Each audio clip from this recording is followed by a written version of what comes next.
A scale of 1 to 10, how frustrating and miserable was that for you today? Well, it's probably -10, to be quite honest. I can't accept it. I just wish some people had as much fight and determination as what I've got. And we can talk about systems, we can talk about players. But at the end of the day, if we're not prepared to fight and battle and put our head on the end of things and compete and be strong, then you can talk about tactics all day and you won't get anywhere. And you know, we've spoke about coming to this stadium with a great atmosphere, and about the first 20-25 minutes. I watched them against Chelsea. For the first 20-25 minutes, they blew Chelsea away the other night. So I knew what to expect. The players knew what to expect. It's our kick-off. We conceded the first goal almost from our kick-off. They end up getting a corner. We're not marking at the set play, and it's in the back of the net. So you can't start football matches like that. But I sound like a broken record because I keep saying the same things over and over again. I asked if everybody understood what their roles and responsibilities were in the team meeting on Friday. They understood how they were going to play, Leicester were going to play. So there wasn't any problems there. But I can't go and mark men physically on the pitch myself. And we've now conceded quite a few goals from set players. We knew it was going to be tough because of their physical presence, but we just haven't dealt with it. And, you know, we've conceded that.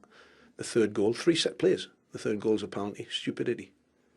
Finished the match with 9 men as well. A couple of suspensions you could have done without. What were your feelings on the decisions made by the referee? Well, I think the referees made the right decisions, if I'm being perfectly honest. You know, I spoke to Mike Williamson at half-time and I said a few choice words to him. And when it actually happened, I actually thought to myself, he's done that on purpose. And I'm blatantly honest about it. It looked as if he'd done it on purpose. The ball actually, and the player was off the pitch. So there was no need to make the tackle. He's now got a 2-match ban. We've only got 3 games left. I don't know. Is it an easy way out? But the Dalian map one, I spoke to him. I even got Tim Krul to speak to him during the game because I know what he's like. And it was stupid. It was a stupid situation. The game had gone away from us. We were 3-0 down. There wasn't long left. There was no need for it. And we can't keep shooting ourselves in the foot. You know, we've had quite a few suspensions of late. And the only people who suffer are the team and the supporters. Your first comment sounded very much like one of the banners in the corner from the Newcastle supporters suggesting that, okay, you know, obviously they want to win the game, but they would like to feel that they were seeing a real effort. Even some of the Newcastle fans now do seem to be losing a bit of faith at the moment, at what is increasingly a key point of the season. Well, I'll tell you something. If I had 11 Jack Colbecks in my team, then our fans would love that. Because of how he works, because of how he commits himself to games. And I need to see more of that. And this club needs more of those type of players. Because I've been here when we've had poor sides. And I've been here when we've had good sides. And we've had good sides when we play attacking football. And they're not, and when we've come off the pitch and lost, but at least they've been entertained. And we need that. But we also need people who care. Because it's a caring football club. We see we've got about, I don't know, 4,000 fans here today. They've come a long way for an early start, and they'll be hurting and they'll criticise, and rightly so. And I'll take part of that criticism as well. But the one thing is, I will say to them is, I am hurting. I'm hurting as much as them. I'm responsible for what's going on at the moment, and I've got to deal with it. And I've got to find a way of sorting this out. You need another win, don't you, really, to settle some nerves around the town? Yeah, but we can't just keep going from week to week saying next week will do. It's got to happen now. We have to do it now.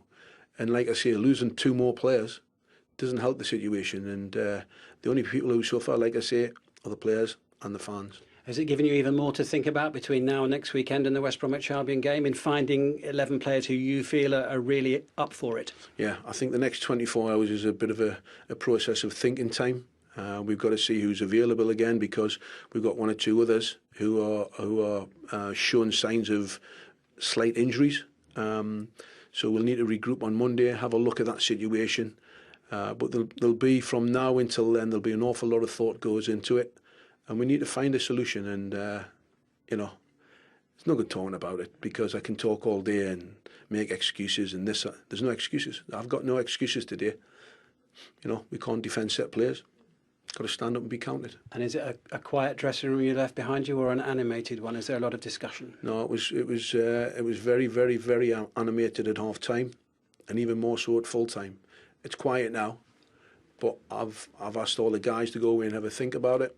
and we'll have a proper open discussion on Monday, and that'll be interesting. Just got to get the club over the line. Well, that's what we need to do, yeah, and hopefully we can do that.